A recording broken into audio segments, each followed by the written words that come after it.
মানে জানুয়ারি মাসে রিটার্ন হয়ে গেছে, তারপর আমরা স্কুল যেতে পারছি না। না, যে স্কুল যাওয়ার সমস্যা হচ্ছে। কি সমস্যা? মাস্টার নেই? মাস্টার নেই, একটি ম্যাম ছিল, তাও আবার রিটার্ন হয়ে গেছে।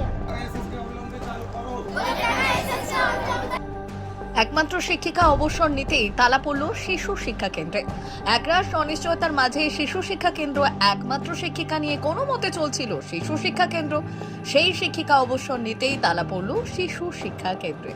একরাশ অনিশ্চয়তার অন্ধকারে ডুবে গেল 35 থেকে 40টি শিশুর ভবিষ্যৎ। কোনো দিশা দেখতে না পেয়ে শিক্ষক নিয়োগের দাবিতে প্ল্যাকার্ড হাতে শিশু শিক্ষা কেন্দ্রে আছড়ে পড়ল পড়ুয়া ও অভিভাবকদের বিক্ষোভ।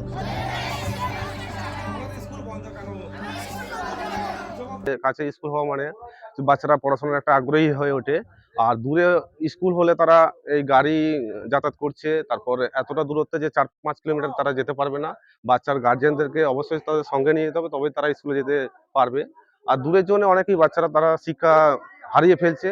আর আমাদের হচ্ছে মানে মূল যে বিষয় যে আমাদের বাচ্চারা যাতে পুনরায় ভাবে তাদের শিক্ষা ফিরে পেতে চায়, সেই হিসেবে আমরা আমাদের জোরালো দাবি আপনাদের কাছে পেশ করছি। আজকে কোথায় এবং কেন বিক্ষোভ দেখালেন? আজকে গঞ্জেরডাঙ্গা এসএসকে প্রাঙ্গণে আমরা বিক্ষোভটা দেখাচ্ছি। স্কুলটা যিনি মানে আগে শিক্ষকতা করেছেন তিনি রিটায়ার্ড হয়ে যাওয়ার ফলে আমাদের স্কুলটা টোটালি বন্ধ হয়ে গেছে। যাতে আমরা পুনরায় মাস্টার নিয়োগের মাধ্যমে স্কুলটি চালু করতে পারি, সেই বিষয়ে আমাদের আজ বিক্ষোভ। বলুন। গঞ্জেরডাঙ্গায় একটা সভা ডাকা হয়েছে। বিক্ষোভ করলেন? হ্যাঁ। কি জন্য বিক্ষোভ করলেন? মাস্টার চাই আমাদের।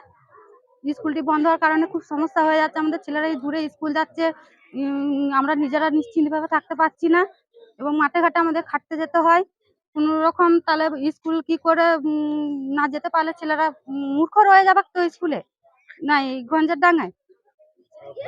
কতদিন ধরে স্কুল বন্ধ রয়েছে? ওই জানুয়ারি মাস থেকে একটু চালু ছিল, জানুয়ারি মাসটায়, তারপরের থেকে বন্ধ হয়ে গেছে। এখন কি কি সমস্যা হচ্ছে আপনাদের? সমস্যা হচ্ছে ছেলেরা স্কুল যেতে পারছে না, খুবই সমস্যা হয়ে যাচ্ছে, মূর্খ রয়ে যাচ্ছে তো ছেলেরা। বিক্ষোভ শুরু হতেই তৈরি হয়েছে রাজনৈতিক দরজাও। আজকে বিক্ষোভ দেখাচ্ছেন ছাত্রছাত্রী এবং অভিভাবকরা, কারণ জানুয়ারি মাস থেকে ওই স্কুলে কোনো শিক্ষক শিক্ষিকা নেই, পঠন পাঠন সম্পূর্ণ বন্ধ। আজকে সারা পশ্চিমবাংলা জুড়ে একের পর এক স্কুল বন্ধ হয়ে যাচ্ছে, সরকারি স্কুল।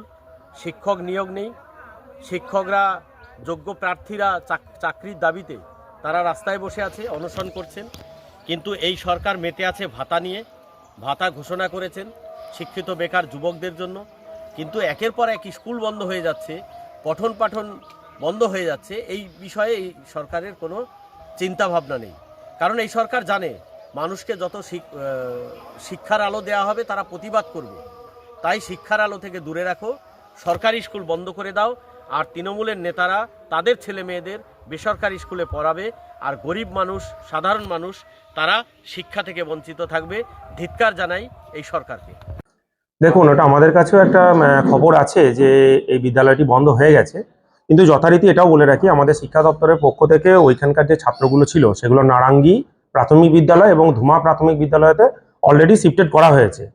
ওদের একটু দূরত্ব হচ্ছে এটা ঠিক, তবে আমরা এটা জেলার সাথেও কথা বলেছি, আমরা খুব দ্রুত ওই স্কুল আমরা কিন্তু শুরু করব এবং এর আগেও 2-1টা স্কুল যেগুলো বন্ধ হয়ে গিয়েছিল সেগুলো আমরা অলরেডি চালু করেছি, তবে আমরা কয়েকদিনের মধ্যেই সেগুলো শুরু করতে পারবো আবার নতুন করে। Report Rangamati express.